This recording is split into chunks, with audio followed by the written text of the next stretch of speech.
Welcome. You know those quiet moments when you feel something stirring inside?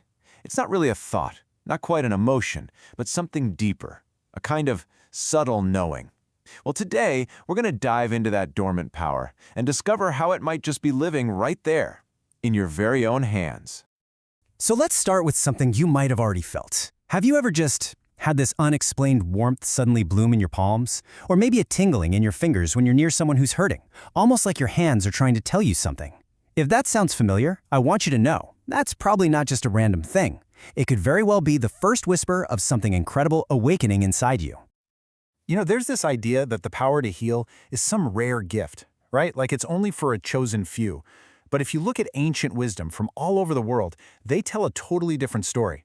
They say this ability, this knack for channeling healing energy, actually lives in everyone. For some folks, and maybe that's you, it's just closer to the surface. It's like a quiet memory just waiting for you to notice it. Okay, so our first step here is all about understanding what this call even is. And let's be clear, this journey isn't about learning some complicated new skill. Think of it more as a reconnection.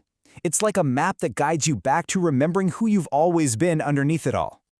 You see, what's so crucial to get here is that this ability is already a part of your body's energetic system. It's not something you go out and get. It's a deep potential you awaken from within. It's really a journey of remembering a part of yourself that's been patiently waiting, maybe for this exact moment. All right, now let's zoom out a bit, because this personal awakening, it's not happening in a vacuum. It actually builds on this incredible legacy of ancient wisdom. We're talking about knowledge from sacred temples, mystical schools, where the idea of hands as powerful healing tools has been honored for, well, for ages. Yeah, this is not some new age idea. Not at all. It's a timeless wisdom that's literally woven into human history. Think about it. Ancient Vedic texts talk about marma points right in our palms. They saw them as gateways that could release deep energetic blocks. Then you have traditional Chinese medicine, which maps out these intricate meridians, channels for ki or life force, flowing right through our hands. And of course, so many mystical traditions have the laying on of hands. And that wasn't just a symbol. They understood it as a real, tangible transfer of sacred energy. And this is where it gets really fascinating. There's this esoteric understanding that our hands are literally physical extensions of our heart. Doesn't that just make sense? It's why a loving touch feels so profound, right? Our hands can transmit the pure energy and intention of our heart, speaking this language of compassion that goes way beyond words. So check this out. Our hands represent this beautiful duality, this perfect balance. The right hand, that's often seen as the giving hand. It channels active, solar, kind of electric energy outward. Then the left hand is the receiving hand. It draws in receptive, lunar, more magnetic energy. When you get them working together in harmony, that's when we become this incredible channel for universal balance. Okay, so how do we actually start this journey? How do we do this consciously? Because here's the thing. Real healing doesn't just happen when you put your hands on someone. It starts way before that, in the quiet and the intention you build inside yourself. So let's break down the first 3 essential steps to awaken your own channel. First up is what we'll call the inner memory. This is really just about recognizing your calling. That sensitivity to energy you felt, that's not a weakness. It's a sign that your channel is already open. Step 2 is purification. Makes sense, right? To be a clear channel, you've got to do some energetic cleansing. For your body with good food and rest, for your mind with meditation, and for your subtle body with visualization. And then, number 3 is activation of the inner fire. This is where you use your breath and your focus to consciously flick the switch and turn on that energy flow.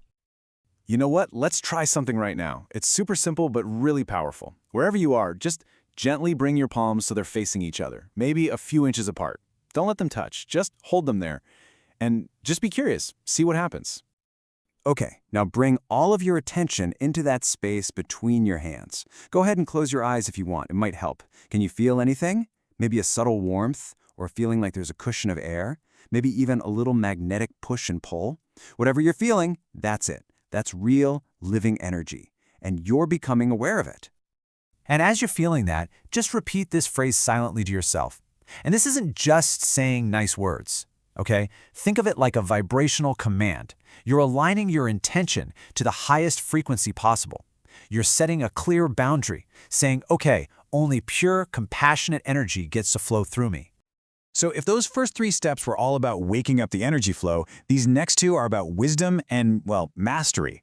This is where we learn to serve the energy, not try to own it or control it. It's about directing that flow with pure intention and, just as importantly, learning how to protect our own energy field. All right, so step 4 is conscious channeling. And this is really a subtle art. Your job is to facilitate balance, to be a humble conduit, not to force anything to happen. Then step 5, protection and closure. This is so important. You can think of it as energetic hygiene. It's all about making sure you take care of your own well-being after you're done. When you're actually channeling, your only real job is to hold a sacred space. That's it. So you start with a pure intention, you get totally present. This is not the time to be in your head analyzing everything. Instead, you listen with your hands. A great visualization is to imagine this river of golden light flowing down from above, through your head, into your heart, and then just pouring out of your palms. And the biggest thing, trust your gut. Let your hands be guided. The energy knows what it's doing. Its intelligence will do the heavy lifting. And please remember this. Closing out a session is every bit as important as opening it. So, first thing, just gently shake out your hands, like you're flicking off invisible dust. Then, rub your palms together, get them nice and warm, and place them right over your heart. Bring that energy back to you. Then, visualize a sphere of golden light just completely surrounding you, sealing and protecting your energy field. And to finish, take one last deep breath, and as you exhale, just feel gratitude. That humility, that's what keeps the channel pure. So what's the point of all this? Well, the real gift here isn't just about doing these special healing sessions.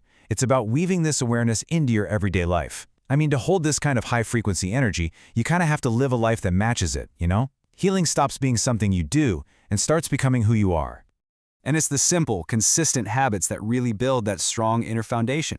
Like create a little sacred space for yourself, even just a corner of a room where you can connect each day. Master your breath. Seriously, just 3 deep breaths can totally reset your frequency. Practice energetic cleansing. You can even do it in the shower. Just imagine the water washing away all the dense gunk from your day. And before you speak or act, just pause for a second and set your intention. Little things like that, that's what truly puts you on the path. And this quote, it just says it all, doesn't it? The power we're talking about isn't somewhere out there that you have to go find or work for. It's already in you. It always has been. Your hands, these things you use every single day, are actually sacred temples where that divine power is just sleeping, waiting patiently for you to remember it's there. So we've laid out the path. The ancient memories are stirring. And if any of this is resonating with you, if it feels familiar, it's because on some level, your soul already knows this is true. The only thing left is for you to decide, to take that first conscious step. Your gift is waiting. So the real question is, are you ready to remember?